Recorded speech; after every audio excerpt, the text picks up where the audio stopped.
Welcome to the Thinklings Podcast, a conversation where good thoughts help renew the mind with the Word of God. I'm Charlie Carter, and I'm here with Tim Little and Andy Stearns. Let's jump into the conversation. Welcome to the Thinklings Podcast. Good morning, gentlemen. Good morning. As we sip some coffee, let's talk about some sponsors. Thank you, Nikki Carr, BMM missionary in Romania, who brought us some beans. What was the name of it? Snooze. That's... Well, it's the Snooze blend. Day starters? I'm not sure, actually. The label's all in, well, not English, so... I'm going to go out on a limb and say Romanian? So it's a Brazilian-Ethiopian blend. Oh. But it's a light roast. That makes sense. Yeah. Because there's a little bit of earthiness in it that's not as fruity. Yeah. That makes, because I just had Brazilian this weekend. Ah. Yeah. Oh, man. It's good. And we'll mention some Thank of our you. other normal patrons here, Porchlight Coffee House, Brick House Coffee Co., and just for fun, I'm going to throw in Blue Cow, Moving and Storage. Moving. That's right. We're going to have some Horrendous. announcements here in a moment, and then here's what's in the rest of the episode. We're going to have some weekly wisdom from Andy. We're going to interact with a listener email who wants us to decide if her ideas of who we are, if we were in Lord of the Rings, like she picked characters for us, if we would agree with her or not. We're going to talk about that. And then we're going to do books and business. And Andy's being really sneaky about it, so we'll get to that in a little bit. And then the main topic of the episode, Tim is going to talk about Psalm 42 and Psalm 82. 45 and 82. I was so close. But it's basically the sons of God, who are, what is a God? And yeah, so that. Is it connected to the Unseen Realm Yeah, discussion? Unseen Realm by Michael Heiser. Yep. Mm-hmm. All right, so let's have some announcements. First, when the week you're listening to this, also this same week, we are interviewing S.D. Smith, or Sam Smith, the author of the Green Ember series of books, which is man. a collection of children's books about rabbits. Rabbits with swords. Rabbits with swords. They're so good. They're so good. I have started reading the first one so that I could converse about it in the interview we're about to do. But so you can be excited about that. And one of the ways that you can express your excitement would be to jaunt on over to the Faith Bookstore or online and buy as many Sam Smith things as you possibly can. There's quite a few of them now. He's coming out with some new series now, Mooses with Bazookas. Did you get into that one? I did. We've gotten a third of the way through. Uh-huh. It's pretty fun. It's just a goofball slapstick story. Yeah. It's hard to read to little kids. Because they don't get the humor. Well, but here's the thing is that's what I thought. It's hard to read to little kids. So we read I'd say through a third of it. And then we were driving around and I downloaded the sample on Audible for fun. Uh-huh. And they probably read a 4-minute section that we had already read and I explained the jokes and the kids were rolling in the car. So it was interesting. It was almost educational, but it's unique and fun and it's pretty exciting. You can use it to teach your kids what humor is. Yeah, I really do. It's pretty fun. It's pretty fun. It looks intriguing to me. And so if you are hey, I want to get some Green Ember books, then mention that you heard us talk about it on the podcast and that you can have 25% off. We stock a lot of those titles, so pick them up. I'll tell you, if you have multiple kids, get the hardcovers because we've had problems. And I'm gonna use sign language with Tim. There's another interview we're going to do that also accompanies with a book. Yeah, I got to order that one still. Okay, so we're not going to mention it because it's not at the Faith Bookstore. It'll be a surprise. Yeah. Anyway, do we have any? He talked about it last week. It was a joke. It was the name He's of the being title. sneaky. Okay. It's the name of the title. So, okay. I was surprised by the comment. Oh my goodness. So, what's great is maybe some of these people, since they're coming on our podcast, are going to listen to some of the recent episodes, in which case they're going to listen to this and they're like, wow, why did we agree to that? Anyway, so any ministry or academic updates? So I had a pretty busy week last week. I taught my Proverbs module, and then I had the American Academy of Religion is a conference. This was not really this was the Upper Midwest region American Academy of Religion conference. So upper Midwest would be Iowa, Minnesota, and whatever's in Canada north of us. So anyway, it was Friday, Saturday. It's actually into Sunday a little bit too, but this is the American Academy of Religion. So what is Christianity? How does Christianity connect to that? Well, it's one of the religions. It's in one the world. of the religions. Okay, so like there's like a Buddhist section, and this one Buddhist guy was interacting in the session. So for like the first session that I went to was a roundtable on interreligious studies, subverting and expanding philosophy of religion. And one of the big issues in philosophy of religion is that we look at religions, the religions of the world, from a Western context. And of course, a Western context is a Christendom. Christendom is the only game in town. In exactly. The West. It's totally cultural. It's dominant. We are then filtering all other religions from our own theological background, which would be Christianity. So the one guy gave a great illustration, which helped me a little bit. Buddhism, and how Buddhism, they're encouraging generosity, and how in Christianity, to be generous is the opposite of being selfish. So if you're selfish, then you're not being generous. But he's like, in Buddhism, that doesn't work, because to be generous will help you in the reincarnation. So there's not a conflict between generosity and selfishness, because to be generous is to be selfish, because you're going to have a better life in the reincarnation. That almost shapes generosity into a different thing because the motivation has to change. Yeah. That's fascinating. Yeah, so it was interesting to attend, but that gives you an idea of the breadth of the American Academy of Religion. It's extremely broad. They had these interfaith gatherings where they went to the Islamic mosque and a Buddhist temple in town, evidently. I knew some of those were around, but anyway, so I attended a few sessions. I gave a presentation, and then Dr. Paul gave a presentation as well. So that's been going on this last weekend. This one student presented a paper on embracing pluralism, the biblical responsibility of interfaith work in inspiring social justice and peace.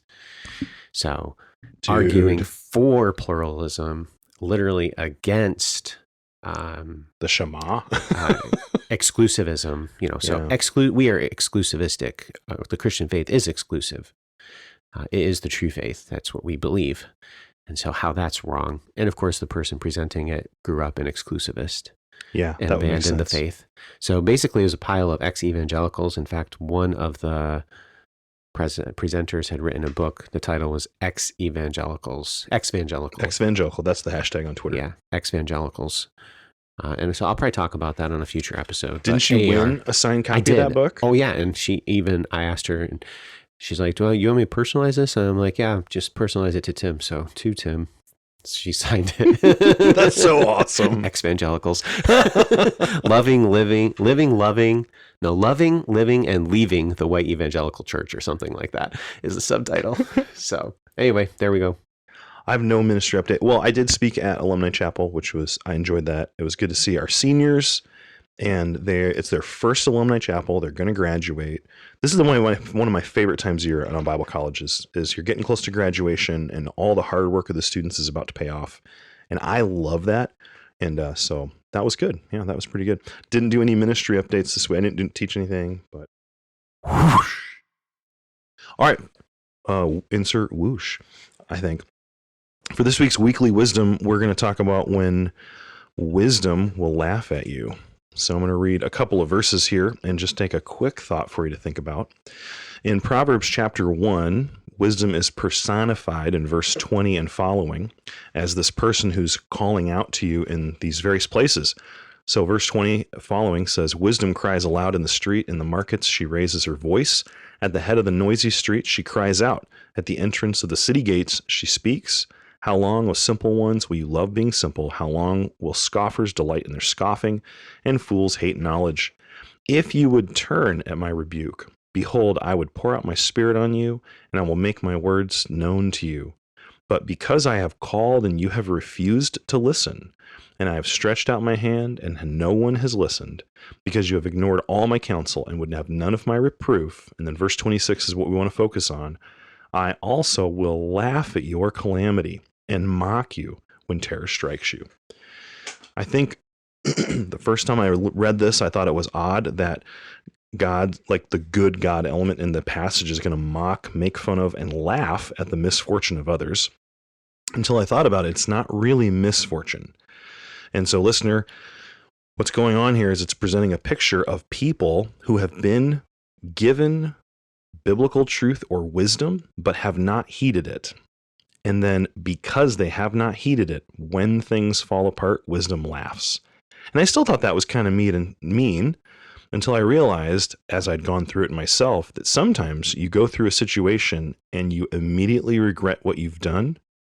And all the times you were given advice not to do that come flowing back to your mind, and it's almost like they're mocking you. So, weekly wisdom this week. Is there instruction from God's word or advice from wise counsel that you've been given that you're not heeding? Heed it. You wouldn't want to be mocked. Let's move to, I'm just going to read the subject line of the email. Oh, yeah. Character analysis. Hello, Thinklings. Thank you very much for your podcast that shares a lot of food for thought. Lately, I've had a fascination with analyzing people by the book character they'd correspond in, especially faith faculty to Lord of the Rings characters. Provided the topic isn't too trivial, I'm interested to see if you'd agree with me. And here is the listener's assessment. Charlie is a Brandybuck hobbit. Ooh. Mr. Stearns, Gandalf.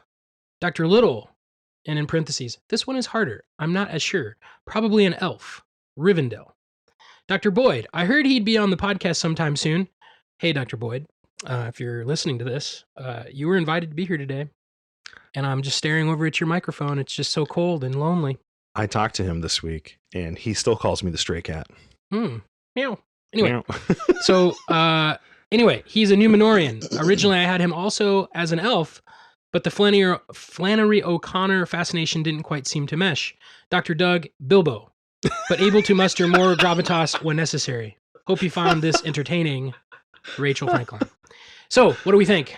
Well, I think she got you, a Brandybuck hobbit. Yeah. I disagree. So Brandybucks are a little, I don't know. I think more the, like, a little bit of Frodo. Because you want the peace and quiet. What's the Brandybuck component? Well, okay, what are the wanting peace and tranquility and to sit around and read? The Brandybucks are like the It's like Marietta. Oh, as opposed to the Sackville Bagginses that are trying to advance themselves. The Brandybuck side of the family is like the adventurous, more wild, less solitude. Okay. Well, you're a mixture of Baggins and Brandybuck. I think. What do you think? I resonate with Hobbit, but I also resonate quite a bit with dwarves. Oh. So I'm not sure I would be Gimli, but I like, that a little. He's still got a little adventurous, humor to him, but also quite a little bit different than Hobbit. I don't know. Neither of them are necessarily bookish, but anyway. I think that's good. I was told personally by Rachel Franklin, shout out for the email, that the reason she thinks I fit with Gandalf, which I thought was I was like, oh, Gandalf, cool. I don't know why. And she's like, it's because the way Gandalf interacts with Pippin sometimes reminds me with the way you interact with students in class. Valid. Okay, I'll own that. Tim and Elf, what do you think? I don't know. Whatever. It's all. I think we're all. This is all just games. Like Elrond. I mean, in the movie. So Tim's answer is a little too trivial. That's Tim's answer. So I'm going to go through. So Boyd is a Numenorian. I think what's interesting, probably the closest one is Boyd. Yeah. Because we're all human. Yep.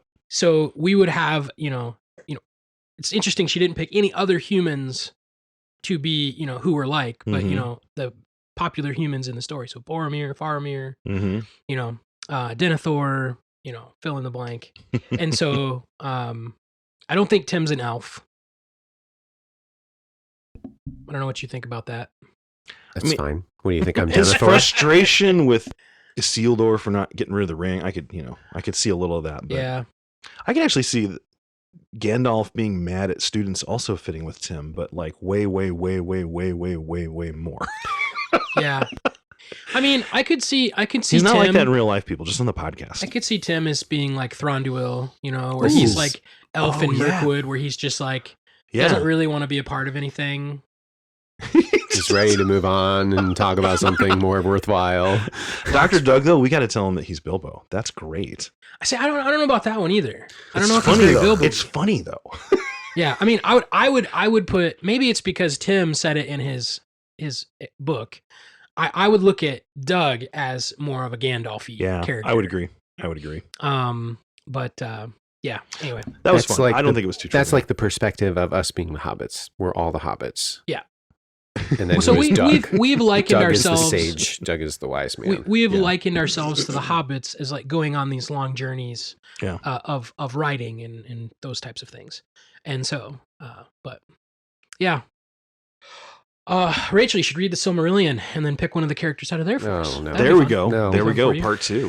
Melkor. Anyway,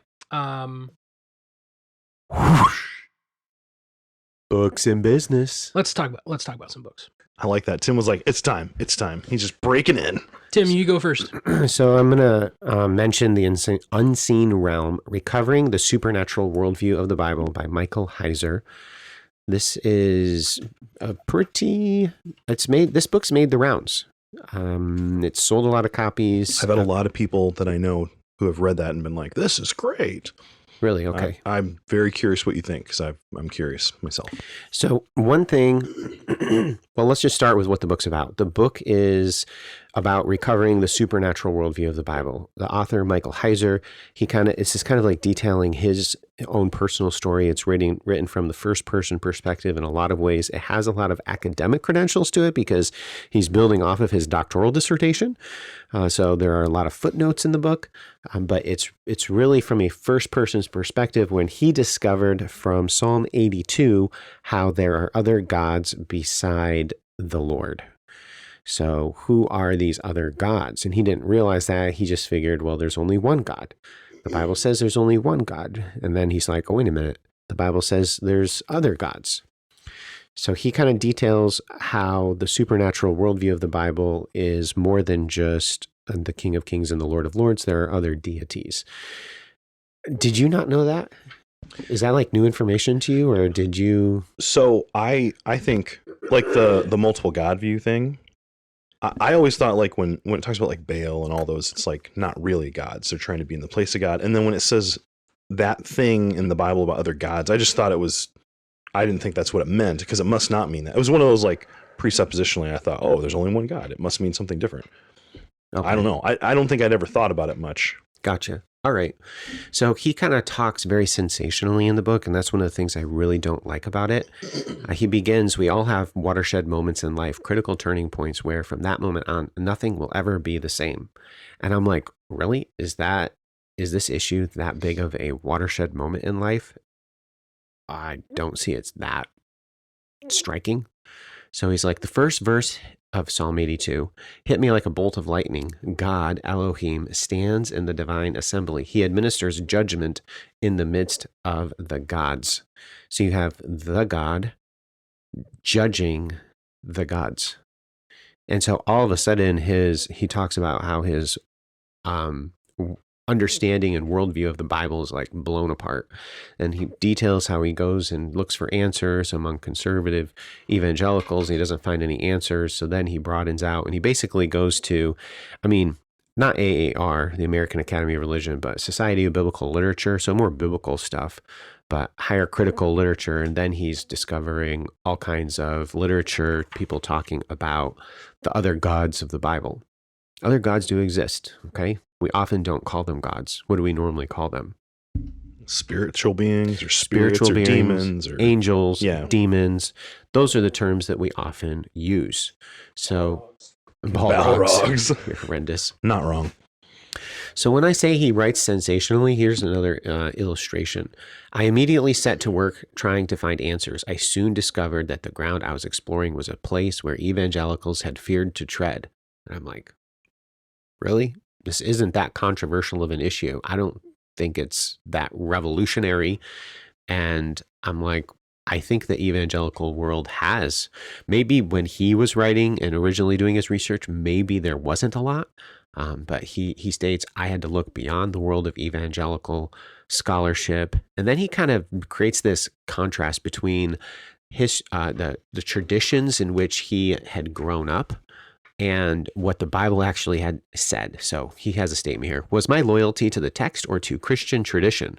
And so for me, studying the Old Testament and knowing about other divine beings and gods, Paul even says our battle is not against flesh and blood, but against spirits and principalities and principalities rulers. and powers, the rulers of this world. And I'm like, what's he talking about there?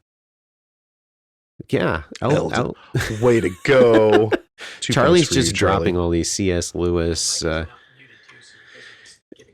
Well, you should unmute your mic. That's anyway. All right. So Listener Charlie, well, never mind. We'll let it lie. So I just want to say, if you read this book or if you've read this book, I would really filter out all of the sensational language. And this isn't that big of an issue. I don't know how this is such a watershed issue. When you interact with or dealing with, I mean, literally, I went to the American Academy of Religion and I was talking to Doug Brown about it. Okay. This is a spiritual battle. I am in a conference with professors who, when you send your kid to a secular campus, I am interacting with the professors that are deconverting your children, who are arguing for pluralism. And the professors that I am talking to and interacting with, they are ex-evangelicals themselves. Like, they have these faith stories where they've moved from exclusivism. They grew up in a conservative Christian home, and then they realize, oh, wow, there's other faiths out there. Yeah, no kidding. Guess what? Those are other gods, okay? They're other spirit beings. And so the Bible has something to say about that entire conversation. And so anyway, something for you to even think about as you consider taking a religion class at a secular campus. Okay. I'm sitting in this conference and they're talking about how can we lead the students so that they have a more inclusivistic approach to religion? What is that? What's that code for? How can we Unbelief. How can we deconvert Yeah. more kids? Yep. And how can we lead them towards unbelief? So anyway, this book, how do I evaluate this? The funny thing is that I actually agree with a lot of what he has to say, but it's not that big of a deal. Okay. Does that make sense? So can I ask a question? Or Yeah. I don't want to cut you off. Go ahead. But you said he calls it a watershed moment. So if Yeah. I say watershed, that's like the source of all the following tributaries and springs and all that. And sometimes a watershed moment is like, this is where everything changed and I started to do things differently. Yeah. What does his position lead to being different in Yeah. our theology? Exactly. And I don't know how his belief in other deities and spirit beings would lead to doing anything differently. And Okay, that's where that's I'm what I concerned. wondered. I haven't gotten to that Oh, I see. yet. Okay. And so I don't have an answer, but I know how some people, it has led them to do things differently. Okay. And so in the main content, I'm going to talk about that a little bit more. And it's never good Okay. things. All right. I'm like, why are we emphasizing the spirit world? Yes, other demons do exist. Do I go to the Buddhist temple and eat the food that they've offered to the Buddha? Well, is the Buddha simply a block of wood or silver or whatever? Yeah, it's just a block of silver. That's all it is. But does it represent something? It does. What does it represent? Demons. A demon. Mm-hmm. Okay. So why would I eat food that's been offered to a demon? It's almost like Paul had something to say about that. So how concerned should I be with any of that kind of stuff? So anyway, that's kind of a teaser for our content and the Unseen Realm. Would I recommend this book? I'm going to spend some more time maybe reading it, and maybe I'll give a more of a greater evaluation later. But just be wary of the sensational way of speaking. All right. So I'm not going to tell you my book yet. So I am actually reading, everybody. I read multiple books this week. Next week, I'll talk about some books. I'm on chapter 4 of Surprised by Oxford. I've read another book multiple days. I'm back. I'm getting there, guys. I'm getting there. But this book, I needed to reference this for a project this week. And I read the introduction. Now, Charlie, listener, you don't know this, but I have a a book jacket from a theology book around this one so Tim and Charlie can't see what the book is, because I want to read the introduction or part of it. Charlie, what? It's Harry Potter. He thinks it's Harry Potter. It's Harry Potter. He thinks it's Harry Potter. It's so horrendous. It's not Harry Potter. Okay. From the foreword. I am not what I want you to ask is, does this sound like advice biblically we could give people? Because I think there's some wisdom here, and that's sort of what I want to unpack. I'm not a self-made man. Every time I give a speech at a business conference or speak to college students or do a Reddit AMA, someone says it. Hey, and there's a bunch of titles for this author, but I'm not going to give them because they give away who it is. As a self-made man, what's your blueprint for success? They are always shocked when I thank them for the compliment, but say, I'm not a self-made man. I got a lot of help. Now, the person who's writing this forward is incredibly successful, but they're not saying that they've done it on their own. They're saying, I needed help from other people. So this person talks about where they grew up. They grew up out of the country and they came to America and they worked really hard, but they didn't know what to do. And they were like trying really hard to figure it out. And they needed to ask people for advice regularly. He says, how can I ever be, and he's already explained all this. He says, how could I ever claim to be a self-made man? To accept that that mantle discounts every person and every piece of advice that got me here. And it gives the wrong impression that you can do it alone. I couldn't, and the odds are that you can't either. And so he goes to talk about why this book is going to be helpful. He says, and it's a book about productivity. He says, so whether it's a morning routine or a philosophy or training tip or just motivation to get through your day, there isn't a person on the planet who doesn't benefit from a little outside help. I've always treated the world as my classroom, soaking up lessons and stories to fuel my path forward. I hope you'll do the same. The worst thing that you could ever do is to think that you know enough. Never stop learning, ever. That's why you bought this book. You know that wherever you are in life, there will be moments where you need outside help and motivation and insight. There will be times where you just don't have the answer or the drive and you're forced to look beyond yourself. You can admit that you can't do it alone. I certainly can't. No one can. Now turn the page and start learning something. I read that introduction and I was like surprised because I know who wrote it, but I think we would all say that's good advice.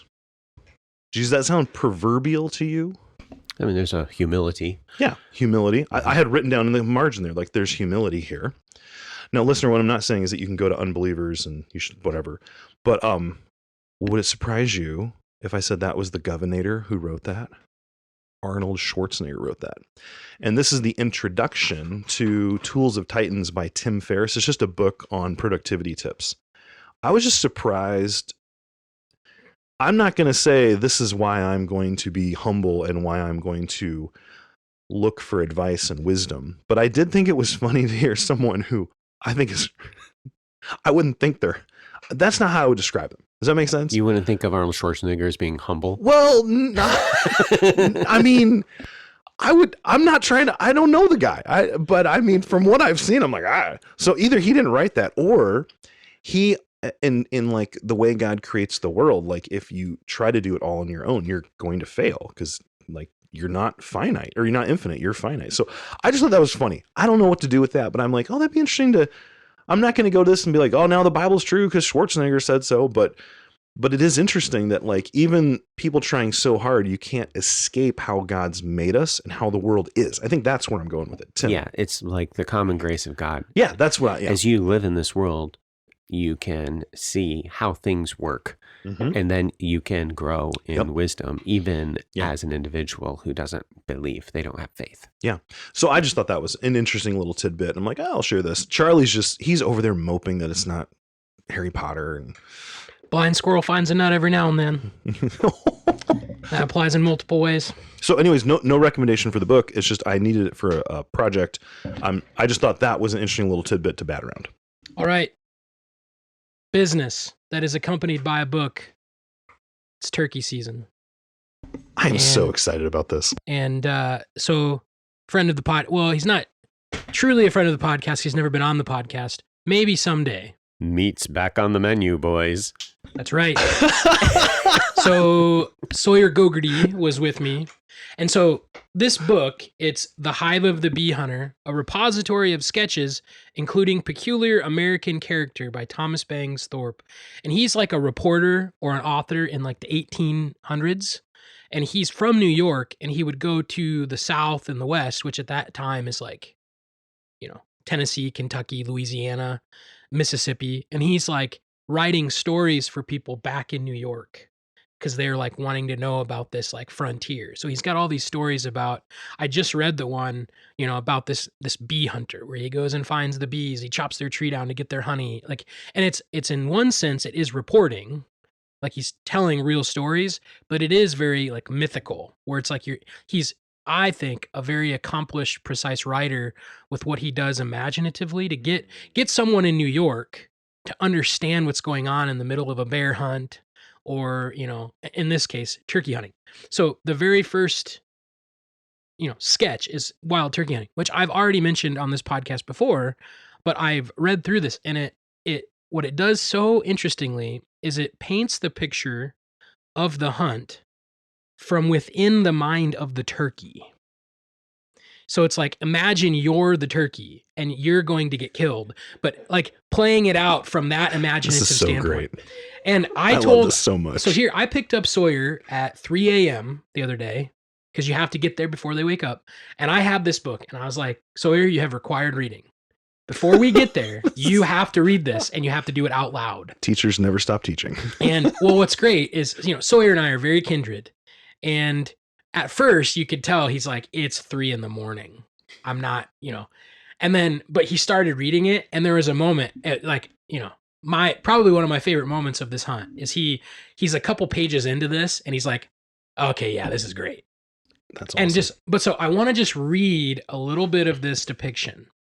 And so he describes wild turkeys. He describes the people that hunt them. And I've already quoted this before that he paints a picture of a hunter not as like a brute, but like a philosopher. Like he likes the solitude. He likes to be out there and pondering things. And even if he doesn't kill or find his game, he still gets some time to think, which is still very valuable. He mentions the hunter as a reader, as a philosophizer, and which is not how we depict a hunter like today. And so, and as Sawyer lamented, most of the people that are into hunting in Iowa are just hicks and they have mullets. And that's not the picture. That's not the picture that Thomas Bangs Thorpe paints here. So just listen to this paragraph, okay? And this gobbler is out there. He's been feeding, and this hunter is just very quietly giving out these very single calls, like these clucks, trying to lure the turkey in. And listen to this paragraph. Like the slipper of Cinderella to the imagination of the young prince, or the glimpses of a waving ringlet or jeweled hand to the glowing passions of a young heart, is the remembrance of that sound, that now full 2 hours since was first heard by our hero, and has been in that long time but twice repeated. He speculates that in the shady woods that surround him there must wander a mate. Solitarily she plucks her food and calls for me. The monster man, impatient of his prey, doles not out his music so softly or so daintily. I am not deceived, and by my unguent fears she will be won by another. So this turkey is like, oh, I'm afraid there's a human over there. But no, like that girl over there is calling for me. And it's like finding the slipper of Cinderella. And he's like, if I don't act on this, she's going to be won by another man. And it's this slow enticing of this turkey. And I'm just going to read a little bit more here. I posted this on my Facebook and Instagram the other day. It was beautiful. The noble bird, now certain of success, he's going to find and woo this hen. Certain of success, fairly dances with delight. He starts forward, his feathers and neck amorously playing as he advances. Now he commences his strut. His slender body swells. The beautiful plumage of his breast unfolds itself. His neck curves, drawing the neck down. The wattles grow scarlet, while the skin that covers the head changes like rainbow tints.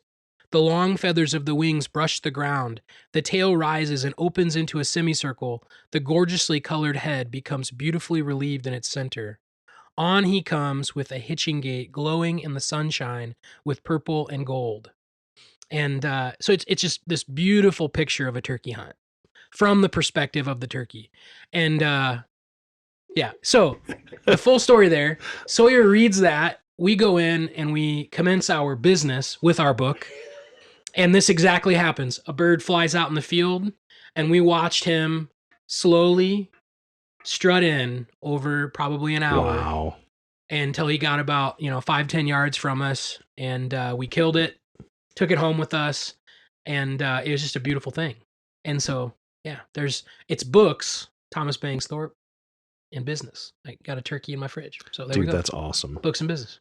That quote, when you posted it, I'd remembered it from the episode, and I was like, oh, this is great. And so what's funny is Sawyer saw that, and he went out hunting on Sunday afternoon, and he had purpose that if he was to kill a turkey, he was going to post a picture and put the exact same quote. Oh, yeah. And it's like we're the same thing. And I won't tell the story because it's not my story to tell.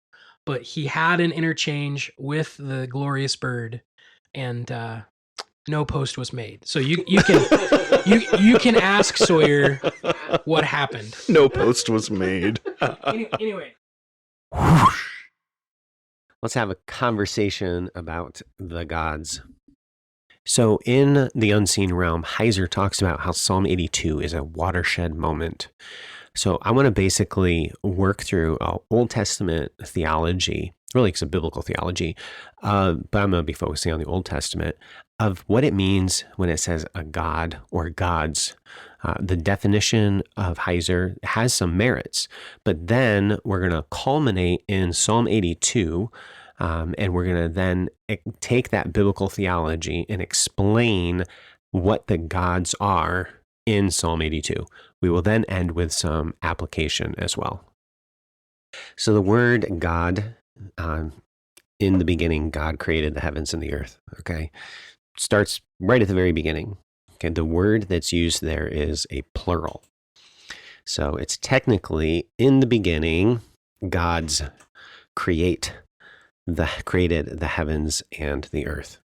Now, this is well known within Hebrew studies. It is a plural. The verb itself, however, is a singular. So, Bereshit bara Elohim et ha-shamayim ve'et ha'aretz. Bara is a singular. So this is a grammatical error. Just like in English, if you have a plural noun, you would use a plural verb. So, for example, they is a good group of kids, okay? So you wouldn't say they is, you would say they are, okay? That is essentially what you get in the Hebrew Bible all the time. So there's always a question whenever you run into the word Elohim as a plural. Well, is it referring to the one true God? Or is it referring to the gods? And you can tell whether or not it's God singular or gods plural, usually, not always, but usually, because of the verb. If it's referring to the gods plural, then what kind of a verb do you get? A plural verb. If it's talking about the one true God, it's a singular verb. So when we think through gods in the Bible, where do we see gods showing up? Well, it's actually a broader category than we might think. We see this even in the New Testament, by the way. Jesus kind of pokes at the Pharisees a little bit with it because they're like making accusations about him. And anyway, so this might be even something for you guys. Where do we see gods in the Bible? Do you guys know? I don't know how familiar you are with this conversation. No, I mean, other than in Egypt and... Sure, so I mean, just the deities. Yeah, but I don't know. Well, in the New Testament, Jesus used it as a defensive tactic once. Yeah. But yeah. which he kind of creates, Jesus kind of creates confusion with it just to kind of goad them. It's kind of funny, but anyway, so like this is a prevalent theme in the Old Testament, and that's where Heiser is correct. Like he'll list a whole pile of different passages where this is a prevalent thing. Well, my mind pops to, you shall have no other gods before me. Yeah, and I have this one author that mentions that verse specifically, because what does that verse then imply? That there are other gods. Precisely. Here's the quote. Even the first of the 10 commandments point to the presence of other gods. I am the Lord your God. You shall have no other gods before me. That God admitting to other gods and saying, in effect, sure, other gods exist. Just be sure to choose me over them. So that's from Eve Isn't Evil by Julie Faith Parker. So she makes that point, which we'll come back to that book. Okay, so as we think through the gods we have in Psalm 89, the heavens will praise your wonders, O Lord, your faithfulness also in the assembly of the saints. For who in the heavens can be compared to the Lord? Who among the sons of the mighty can be likened to the Lord? I think I'm using the NKJV here. But in that verse where it says, who among the sons of the mighty, okay, this is the sons of the gods can be likened to the Lord. There's a comparison that's being made. But what is the text communicating about the Lord and his relationship to the other gods? He's like way over them. He's way over them. It's like they don't exist. Okay? Psalm 29 and verse 1, give unto the Lord, O you mighty ones, give unto the Lord glory and strength. Give unto the Lord the glory due to his name. Worship the Lord in the beauty of holiness. So where is the sons of God here? Well, in Psalm 29, verse 1. Give unto the Lord, O you mighty ones. What are mighty ones? That's how actually the KJV and KJV translate sons of God, which is part of Heiser's issue. He doesn't like that translation because it's referring to presumably other spirit beings. What's the word there? I don't have the Hebrew right here. I can look it up. So my mind thinks I'm like pretty sure. Gibborim or something like that. What's that? Like Gibbor? It's not Gibbor. That's the thing. When you see mighty one, it's often a reference to the mighty warrior. Yeah, that's what popped into my mind. Like Gabriel is Gavar. The mighty one of God. The mighty one of God, precisely. The mighty one of El. Of El. Mm-hmm. And so in Psalm 29:1, it is, B'nai Elohim. It's the sons of God. So give unto the Lord, O sons of God, give unto the Lord glory and strength. Did the NKJV do that to not sound like it was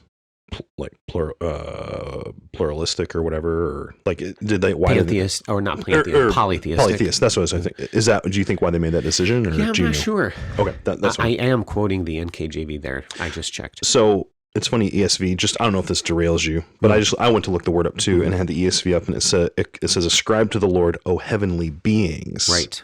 So it even is using a different word for these since they're not God. That's interesting. Because it's sons of God. And who are the sons of God? Heavenly beings. Heavenly beings.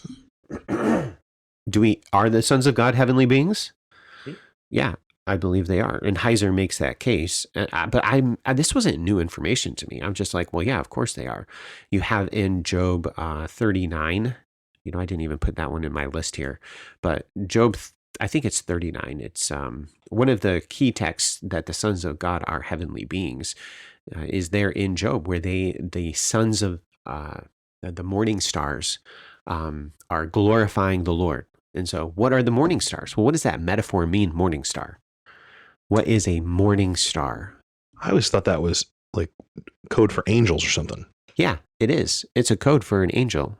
And so the stars are like angelic beings. There's a correlation in the ancient Near Eastern world between stars and angels. There's a whole conversation about, the angel that visited, the star that showed the wise men the birthplace. No way. Oh yeah, and where there's some people who say it's not a star, it's an angel that's pointing them the way. Which, inter-medieval cosmology of Lewis and his friends, like this is what they exactly I think actually believed. Right. Like Venus is an angel on a planet, you know. And represents, Yeah. right. So morning star is referred to in Isaiah 14. It's my dissertation text. You know, if you really want to get into it, I have a book called Israel's Eschatological Enemy.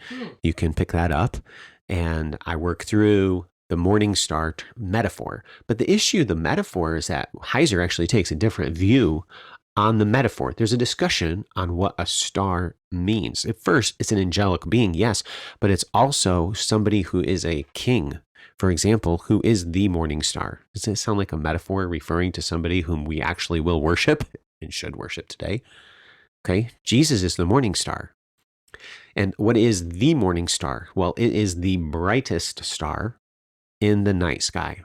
Which, by the way, what is the morning star? Polaris or No. the North Star? No, Or... it's not a star, it's a planet. Is it Venus? It's Venus. That's very paralandrous. I told you Paralandra is like my favorite of the trilogy, look at and it gets you. even to this discussion with Wow. Psalm 82, because there are correspondences in Paralandra with the character Weston and the demonic influence upon him. It's very parallel to exactly what Heiser is talking about in the unseen realm. Okay, and this whole idea of the spirit being influencing an individual. Okay, so this is kind of the conversation. How are we doing? Are we okay? Very good. I'm taking notes even. So I do have one passage in Job. Job 1 is a big text in this whole conversation. Now there was a day when the sons of God came to present themselves before the Lord. Satan also came among them. Okay, so you have sons of God being accompanied by Satan. Well, who is Satan? Who are the sons of God? Demons. Demons, heavenly beings, okay? Spirit beings, maybe not heavenly beings. Okay. Ex-heavenly beings. Ex-heavenly beings. Speaking of ex-evangelicals. Ex out of heaven-ish people, whatever, spirit beings.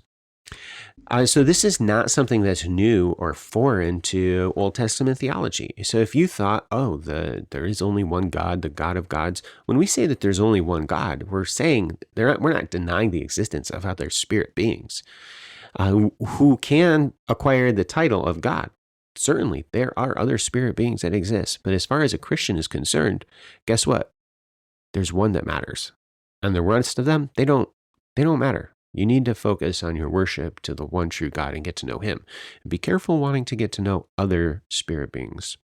All right, so Deuteronomy 32:17, I think, sheds some light on this whole spirit beings thing. It states, they sacrificed to demons, not to God. To gods they did not know. To new gods, new arrivals that your fathers did not fear. Okay, what's the correlation that Deuteronomy 32:17 is making? The parallelism is obvious. They sacrificed to demons. And then what does the next line say? To gods they did not know. So what is a definition of a god? I'm essentially, and Heiser does this, and I think he's appropriate to do so, broadening your definition of a god. A god is partly a spirit being. A demon is a kind of a god. How are we doing? So in Genesis 1:26, this is, some people really get hung up in Genesis 1:26 and in Genesis 11, where it says, let us go down and confuse their language. Who is God talking to when he says, it's, the Lord said, let us go down and confuse their language? And people get really worked up about this. But if you just think through, there's the Lord and there are other spirit beings, and Satan, along with other spirit beings, have access to the throne room of God and can make requests or can carry out God's petitions. Okay, then it's not that confusing. When the Lord says, by the way, it's the Lord, his personal divine name, and it's a singular verb. So the Lord, singular, said, let us, plural, go down and confuse their languages. Well, how does God effect that? By allowing other spirit beings by giving them permission to effect his will. Like, that sounds kind of weird. I'm like, well, that's the way that things work. And we see it repeatedly in the Old Testament. God often gives people what they desire. And if they want something that is not good or unwholesome for them, God sometimes doesn't give them to it, but sometimes he does. And then what do they then receive? Something unwholesome, something not good for themselves. Do you guys know of maybe a story of some king that wanted to do something like go to war? And God said, fine, you want to go to war? Then I'll help you go to war, and there you'll die. So in 1 Kings 22, you have the story of Micaiah. He was a prophet in the northern kingdom. He was one of Ahaz's prophets. And Micaiah, Ahaz wants to go to war. Ahaz wants to go to war, and he's going to go to war with Jehoshaphat. And so they bring the prophets in, and all the prophets are like, go to war, you're going to beat the king of Syria. And then Jehoshaphat's there, and he's like, are there any prophets of the Lord here? Which is saying something about Ahaz's prophets. Guess what they were? Not prophets of the Lord. And so he's like, well, I've got this one guy, but I don't like him because he never prophesies anything good about me. And so, and Jehoshaphat's like, let not the king say such a thing. I'm paraphrasing the story here. And so let's get this guy. So they go and they get Micaiah. And Micaiah comes out and he says, go to war. The Lord is going to prosper your hand. I'm paraphrasing. Okay. But Micaiah's sarcasm must have been super thick because Ahab is like, didn't I tell you to always speak the truth in the name of the Lord? And so then Micaiah responds with this. Then Micaiah said, therefore, hear the word of the Lord. I saw the Lord sitting on his throne, and all the host of heaven standing by on his right hand and on his left. Okay, you have a throne room. You have a host of heaven, right hand and left. They're all around. And the Lord said, who will persuade Ahab to go up that he may fall at Ramoth Gilead? So one spoke in this manner and another spoke in that manner. Then a spirit came forward and stood before the Lord and said, I will persuade him. And the Lord said to him, in what way? So he said, I will go out and be a lying spirit in the mouth of all his prophets. And the Lord said, you shall persuade him and also prevail. Go out and do so. Therefore, look, the Lord has put a lying spirit in the mouth of all these prophets of yours, and the Lord has declared disaster against you. And so Ahaz believes his prophets, which is kind of funny because he goes into that battle in camouflage. Okay, he doesn't go as the actual king. He goes just as a, I don't know, like not as a king in his royal garments. And a random arrow strikes him and kills him. So it's like he takes Micaiah's advice seriously, but God still affects his will and destroys him. Anyway, that's kind of aside from the point here. The point being is, what is there? There are other gods, but it doesn't mean it's like there are other spiritual beings. There are other spiritual beings. Yeah. Which does not shake our theology. It's not a watershed moment in our understanding of theology. Paul says that our battle is not against flesh and blood. And so when you are going to a secular campus and you are putting yourself under the tutelage of a ex-evangelical who's abandoned the faith and is there to persuade you away from the faith, it is a spiritual battle, and you're subjecting yourself to what? A spirit influence that is an authority over you. Okay, you think about that and where maybe you should go to school this fall, or, you process through where maybe you should be sending your kid, your child in that kind of a setting. So, let's see here. So what do we have? I have a lot of different passages here. There's one other thing. Everybody talks about the divine counsel. I don't like the word counsel, because what does divine counsel conjure up? What is that idea? It's like you got to take a poll and get some wisdom. Yeah, I'm going to gain some wisdom like from when I get counsel, I go to ask you for advice. Ask Charlie for advice. Right. I'm getting counsel. And so when you read through 1 Kings 22, it sounds like God is asking for advice on how to persuade Ahab. God's not asking for advice, okay? There is a measure of metaphor, okay? I mean, did that scene ever really happen with Micaiah? Or is Micaiah just kind of giving an analogy of how God is destroying going to destroy you and using a lying spirit. Yeah, maybe that actual scene transpired, but it's reflective of the ancient worldview where you have the Lord and other spirit beings which do God's bidding. Okay? Don't read into that story, oh, God's looking for advice from these other. God can't learn anything because he already knows everything. So it's not a council. It's more of a throne room where you have God, and then he uses other spirit beings to affect his will by allowing them to do certain things. God is still sovereign and in control. Okay, so like Satan makes accusations before the Lord in Zechariah chapter 3. Satan is cast out from heaven in Revelation chapter 12. People are like, oh, doesn't have access to the throne room of God anymore. I'm like, no, I think he still does. In Revelation 12, 7 through 9, war broke out in heaven. Michael and his angels fought with the dragon, and the dragon and his angels fought, but they did not prevail, nor was a place found for them in heaven any longer. So this is an eschatological, future to us. It's future to us text. So if Satan and his angels do not have a place in heaven any longer, what does that imply? They still have access to the throne room of God at this time. This gets into the sons of God passage in Genesis 6, which people get all worked about, but it states the sons of God in Genesis chapter 6. Well, what are the sons of God from an Old Testament theological perspective? They are spiritual beings. Spiritual beings, okay? So you can read the 3 different views, and we can split churches over that. It's not that big of a deal. Okay, I'm being sarcastic there. But I believe they're spiritual beings, and you have a lot of, I think, Old Testament theology that supports that. Okay, now I'm going to transition a little bit here. Gods are spirit beings, but can gods be human? Exodus chapter 4. Verses 16 and 17. So he shall be your spokesman to the people. That's Aaron. God is speaking here.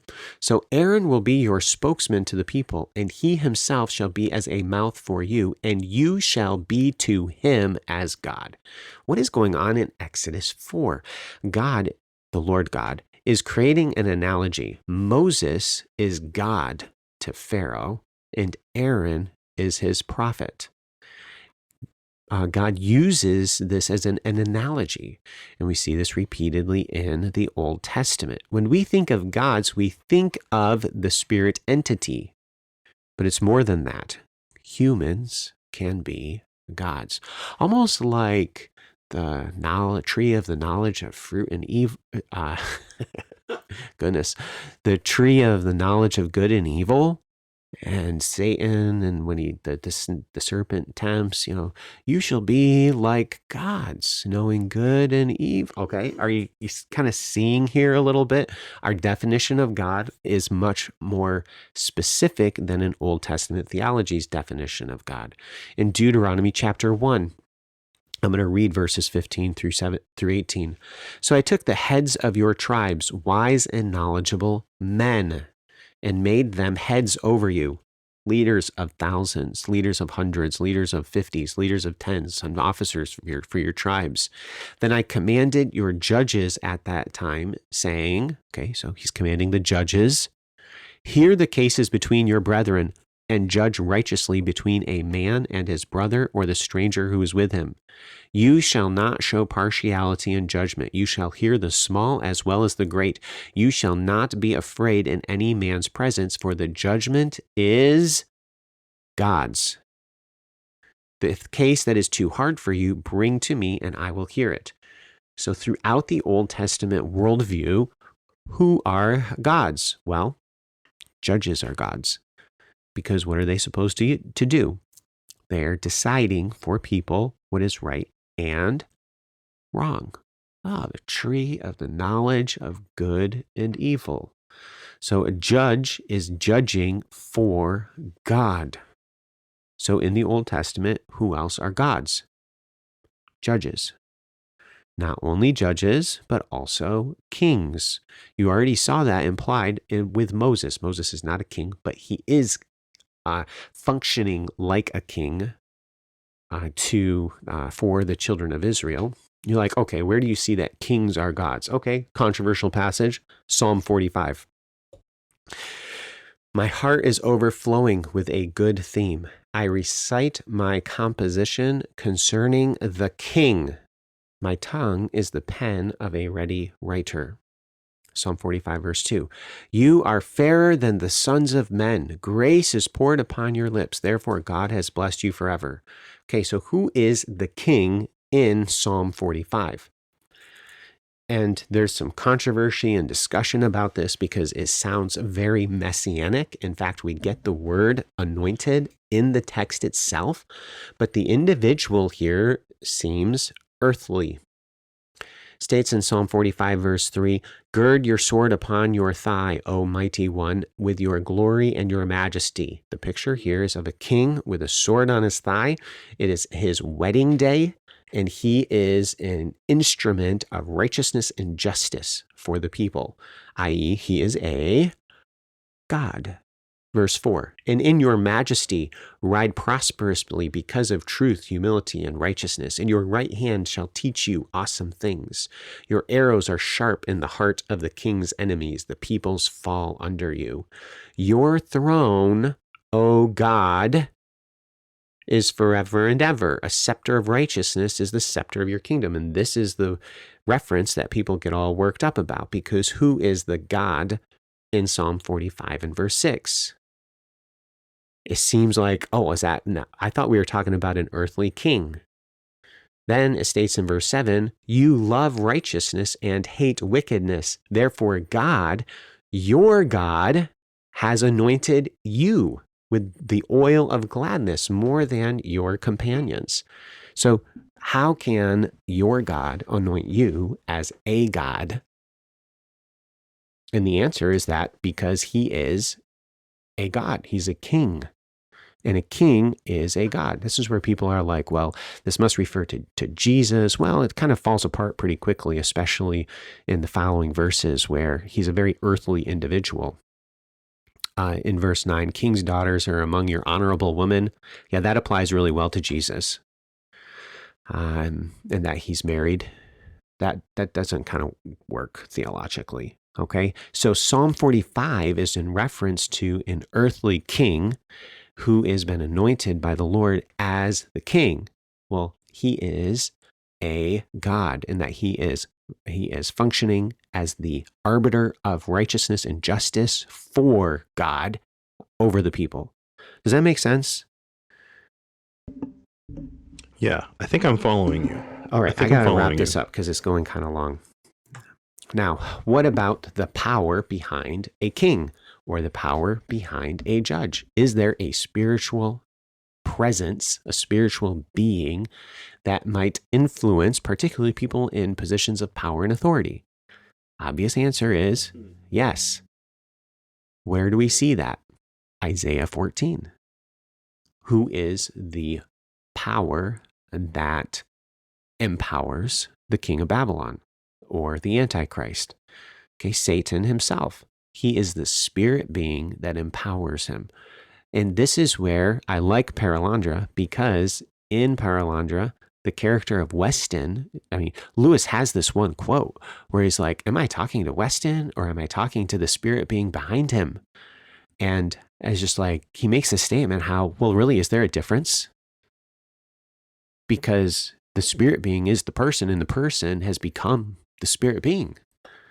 And that's essentially what you get in Isaiah 14, where the king of Babylon, the Antichrist, is the one who is punished. But is there a spiritual being that is influencing him and guiding and directing? Of course. Okay. But as a person, guess what happens to the king himself? He is punished because he did the deeds. And the punishment is leveled against the individual that's done the deeds. Okay, now let's go to Psalm 82 and let's bring this thing around. So Psalm 82 was his watershed moment. God stands in the congregation of the mighty. He judges among the gods. Who are the gods? Well, what does it say in verse 2? How long will you judge unjustly and show partiality to the wicked? What does that sound like? That sounds like what the judges of the kings have been doing this Yes. whole time. So, okay, now it's all starting to come together. Tie this up for us. I think it's. Do you see it now? This is starting to make sense. This passage is talking about God's judgment of the judges, the human judges, and how they have judged unjustly. Is there a spiritual presence behind them? Yes. Who gets the penalty, even if they were succumbing or listening to the spiritual presence behind them? The judge themselves. They're judged. What does it state then in Psalm 82 and verse 3? Defend the poor and fatherless. Do justice to the afflicted and needy. Deliver the poor and needy. Free them from the hand of the wicked. This is an exhortation to judges to judge judiciously. It's not some spirit being thing. So Psalm 82 verse 5, they do not know, nor do they understand. They walk about in darkness. All the foundations of the earth are unstable. What makes the foundations of the earth unstable? When judges do not judge judiciously. Okay? The world starts to fall apart. Verse 6, I said, you are gods, and all of you are children of the Most High. But you shall die like men. I'm like, this is not a reference, one of those references to divine beings. This is a psalm of judgment to judges and encouraging them to judge justly. And if they think that they are gods and they'll be able to do whatever they want and they're not going to be held in account by anybody, they're wrong. Guess what? Somebody is going to hold them accountable. The God of gods is going to hold them accountable. You shall die like men and fall like one of the princes. Arise, O God, judge the earth, for you shall inherit all of the nations. And that's the end of the psalm. That's it. It's 8 verses. It's that short. So is this some watershed moment? This isn't some watershed. This isn't that big of a deal, but maybe, you're a listener and you just don't really understand the spirit, everything that's going on in this world. And I would encourage you, that's okay. It's not that big of a deal. Okay. You don't need to know all of this stuff. In fact, doesn't Paul say something about not looking into the spiritual world and things that are going on? Exactly. All right. So, Julie Faith Parker, her book, Eve Isn't Evil. Well, where can this go? Where can this go awry? Well, first of all, you start seeing, there are other spirit beings. Well, maybe I should pray to them. No, you pray to the King of Kings and the Lord of Lords. All right. Oh, well, there's a spirit being that might be able to help me. That's Isaiah 8. And what does God have to say about it in Isaiah 8? No. If God is not answering your prayer, trust him and move forward. Do not go looking for additional information. Please don't. Just be content with the revelation that God has given you. God has revealed his will through his word. Go to his word. And if you can't figure it out, and trust other counselors and then walk in faith. That might feel like you're walking in darkness. Just trust him, do his will, obey. Don't go looking for other information. Okay, I have a family member, my sister, and she is charismatic, and she's talking about how the Holy Spirit's speaking to her. And I don't know what the world I probably should have asked more questions. Let me just tell you that it wasn't the Holy Spirit, okay? And she was receiving revelation, okay? She was a spirit being that identified as the Holy Spirit was speaking to her, I learned later on, okay? And it was not the Holy Spirit. This is not something to mess around with or to trifle with. So be content with the revelation that God has given you. Pray only to the Lord.